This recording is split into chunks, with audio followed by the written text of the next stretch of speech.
Hello and welcome to the Empire State Trail Weekly Update. A look at the latest news from across the Erie Canalway and Empire State Trail. And this is the update for June 7th to June 13th, 2026.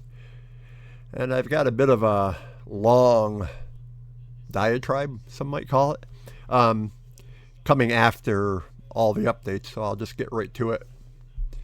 And we'll get right into trail closures here. And I don't see anything new listed. I'm going over to the Canalway map, our friends at Parks and Trails New York, and we still have Ralph Wilson Park. That's ongoing for most of the summer. And we still have the trail maintenance in Greece area, Gates area. A caution there going under I-490 in eastern Rochester, out by Bushnell's Basin. The trail closure here, a small detour at the Aqueduct site. Some trail closures over here in the Utica area, Rome area. So just you got to follow local detours in there. And nothing more. And for news, on the 9th, I think it's Tuesday, Parks and Trails is releasing their economic impact study of the trails. And some of the news reports I've seen are going to have this big event in a public park somewhere. So if you're in the Albany area, you've probably seen news on that. I have not seen anything on their website about it. So maybe it's a select audience that they're going for, but we'll be covering that next week. And this popped up. Here are the best rail trails in the United States for cycling. And I'm not quite sure if Ron Johnson is an AI bot. I tried clicking on him and there's no bio on him. But anyway, this is the kind of stuff that pops up now. But it kind of ranks the rail trails. And Empire State Trail is coming in third, I believe. So not too bad. But if you're looking for other trails to ride, it's an interesting read through. And just looking at the calendar here, most of the month is just the Seneca Chief moving back to Buffalo. And they were scheduled to leave Waterford yesterday. And then I saw a notice that there was a problem with the Waterford flight. So I'm not sure if they made it through that or not, if they made it to Amsterdam, because they should be in Amsterdam today. That was a pretty ambitious schedule to get from Waterford to Amsterdam in one day, but there you go. So then on Tuesday this week, they'll be in Little Falls. Then they were in Rome and Sylvan Beach by the end of the week. So if you happen to be bicycling in those areas, you can look for them. And I don't see anything else listed events-wise that's going to impact use along the trail. Remember, there's all kinds of events going on. I just look for the ones that might impact your travel along the trail. So now I'm going to take a in-depth look at the trail management. I don't know why I'm fascinated by this subject. I am. I wanted to get into it. I have questions. So I started taking a deep dive into trail management. So here's my report on that.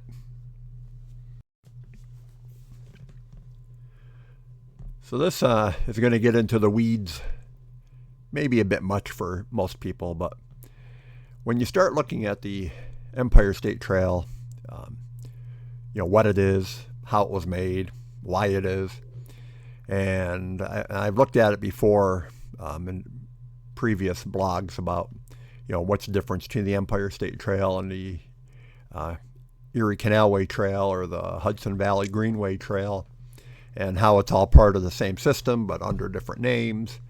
And every once in a while, you'll see stories about how other trails are talking about being added to the Empire State Trail system. Now, whether that means just an official addition to the Empire State Trail or if it's just a connector route to the Empire State Trail, and you start wondering who makes that decision. Is there a board somewhere saying, okay, we're going to extend this 750 mile long trail.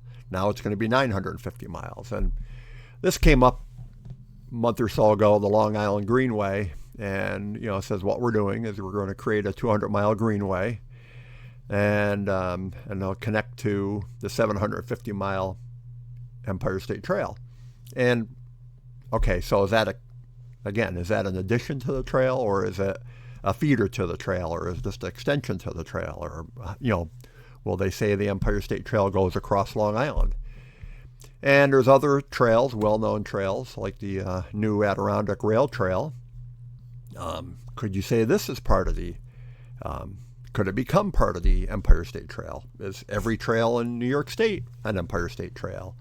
Or is it that 750-mile long trail that was created by Governor Cuomo in 2017?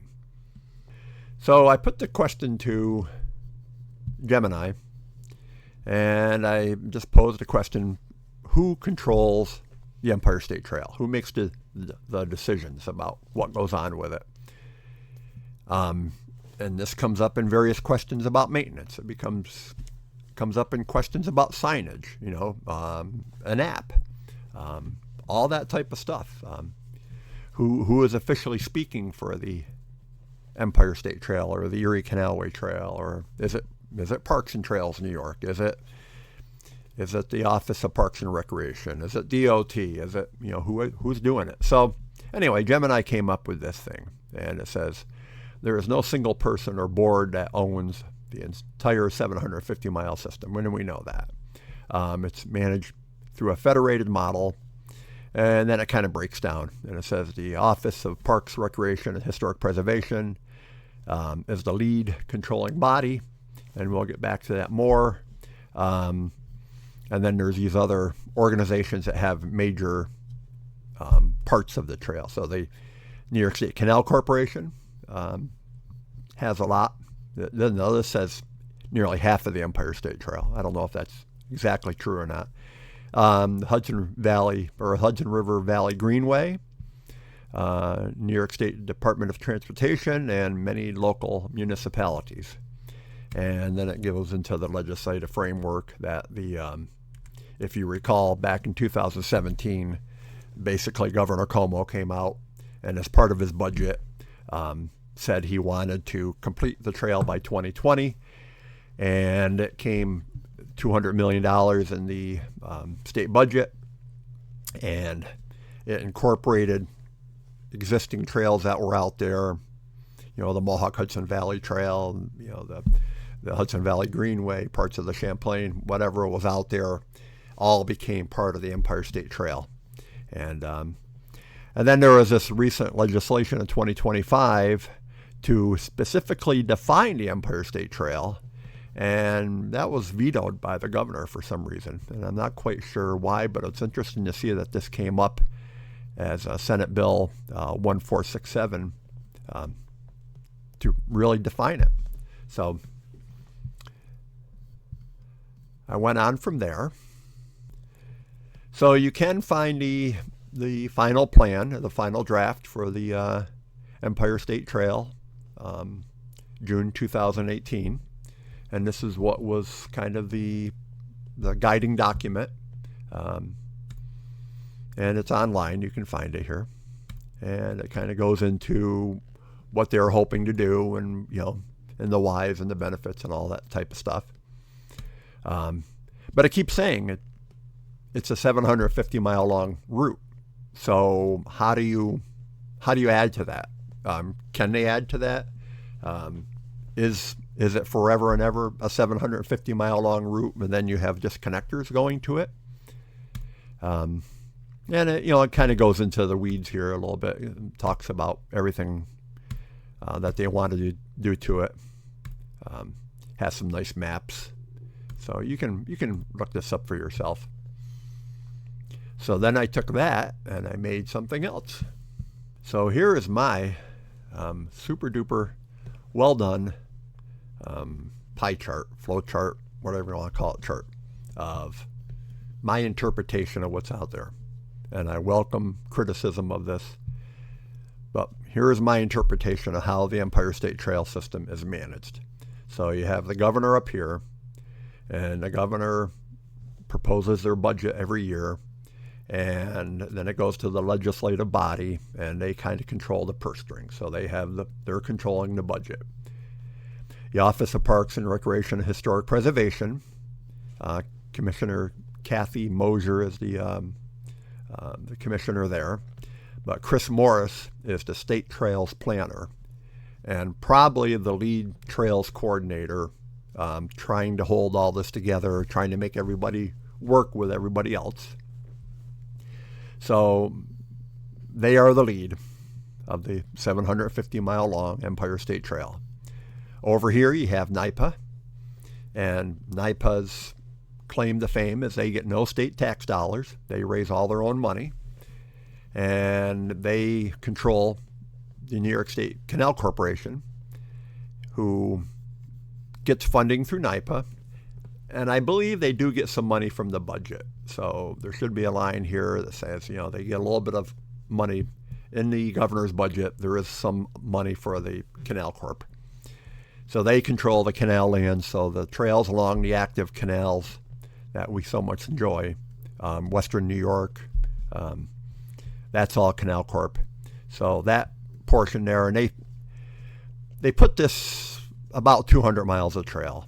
I asked Gemini if there was a document somewhere that said how many miles of trail does everybody own, and I even started doing the ownership map. It's on the Canal Corp's website, and it just got to be too much. So let's say 150 to 200 miles of trail is owned by Canal Corp. Office of Parks and Recreation, they own a whole bunch. They own like the DeWitt section there. So DeWitt out to New London is a state park under Office of Parks and Historic Preservation. So they do have an ownership of trails. And then you have DOT, who has control of where the trail is on road. And they say, I think it's 85% of the trail's off-road and the other 15% is on road.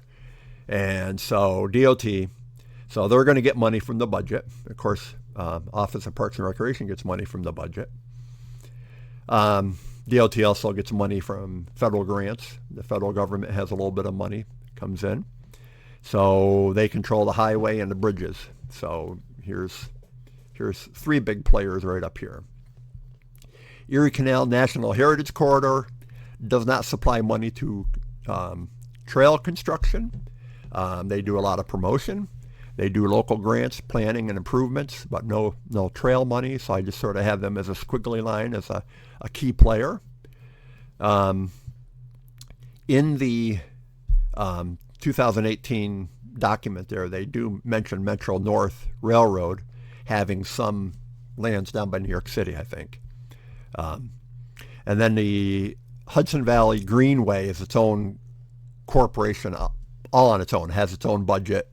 So they got 13 counties, villages, towns, cities, and they have their own board. So they do have, they could say what is added to the Hudson Valley Greenway. The Hudson Valley Greenway, I think, is bigger than the Empire State Trail. It branches out.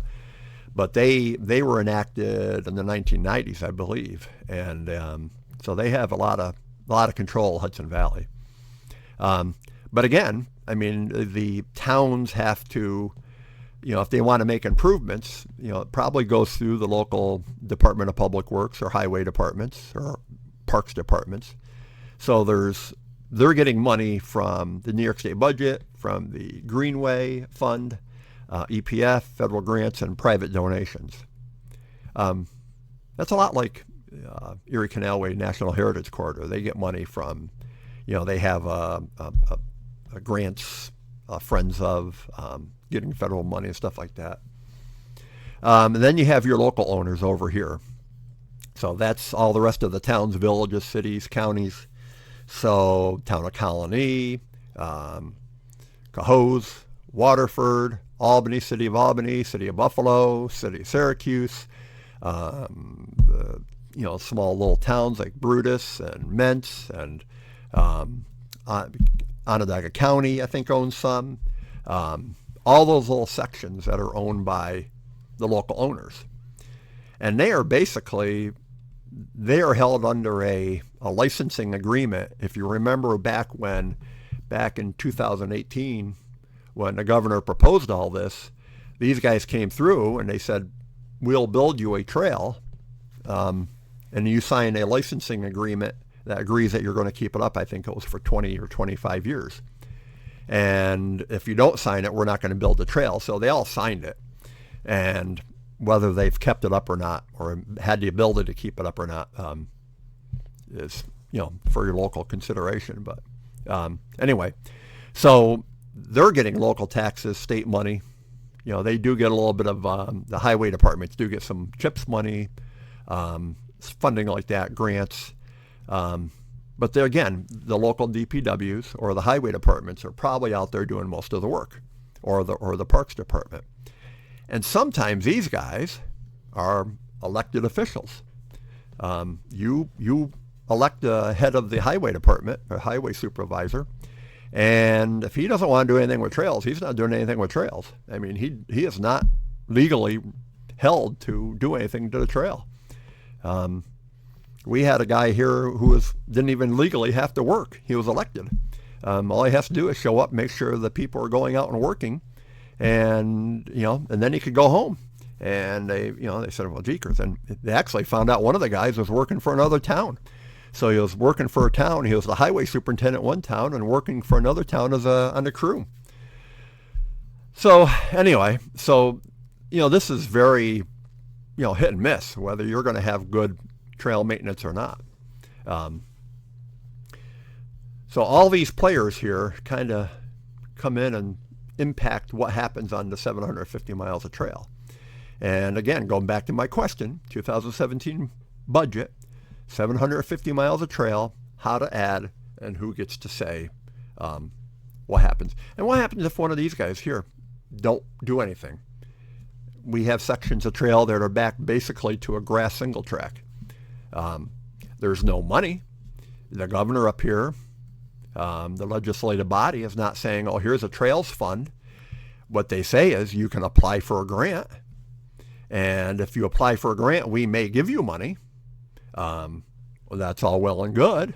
But if these towns and villages, especially the small ones, don't have a grant writer, they're not going to write a grant for, and then they have to put up a match. If you put up a grant, unless it's 100% funded, you got to put up your own money. So, the governor up here with the budget, can,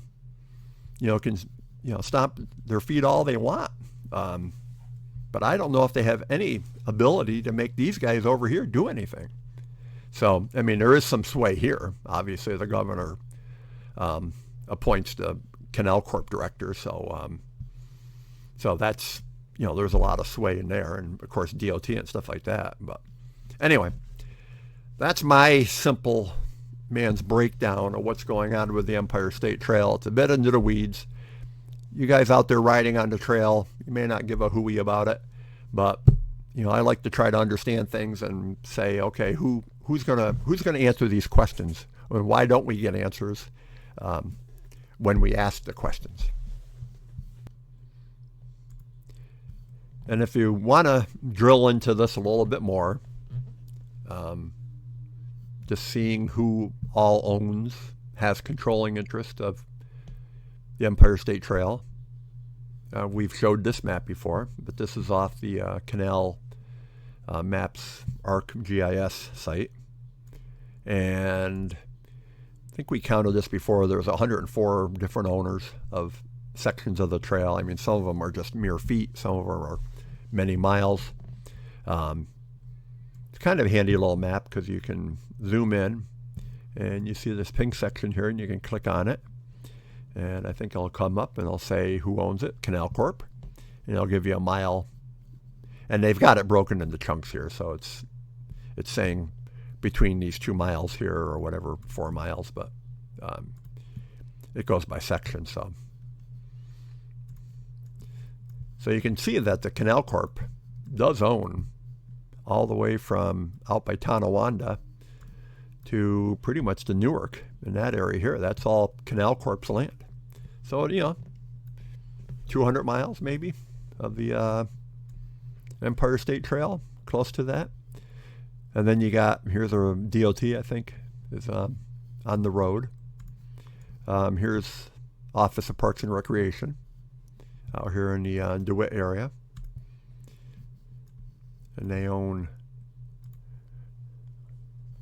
more along the Mohawk Valley. So they own a sizable chunk. Here you got probably Rome, city of Rome. So anyway, that's just a handy little map to look at if you want to know who owns trails. And just scrolling down through this list here, you can see all the different owners of the trail.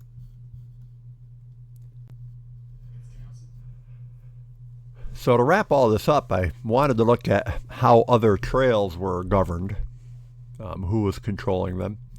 Now the C&O is a unique all to itself. It's completely controlled by the feds and the Parks Department, so that's completely out. But the Gap Trail, the Great Allegheny Passage, is controlled by a conservancy, and it has a 501c3. And you can see here that they have a board that works to bring everybody together. The DNL is National Heritage Corridor. This is kind of what you might see in New York State if the Erie Canal National Heritage Corridor people ran the trail. They're just kind of working with the landowners and being almost acting like a not-for-profit. Then the Ohio and Erie Trail is, Gemini says it's the nearest similarity or comparison to the Erie Canal or Empire State Trail. Differences pointing out that they kind of use a bottom-up model, where New York State is using a top-down model. And so the governor or who's ever in control is kind of telling Office of Parks, Historic Preservation what they want to see. And so so you're getting that coming down from the top, where the Ohio and Erie is you're working from the bottom up. So it's a statewide not-for-profit. Trail's almost as large as the Empire State Trail, with multi-owners. But so anyway, there you go. There's your kind of deep dive into trail governance and who's controlling the trail, and probably more than anybody ever cared to know. And that's it for this Empire State Trail Weekly. If you made it this far, congratulations. You're really a trail nerd. Please note that this is an independent update and not affiliated with New York State, the Canal Corporation, or any official trail agency. Information is based on the publicly available sources and writer reports. And remember to give this a like and subscribe, and we shall see you next week with the results from the Parks and Trails Impact Study. Bye-bye.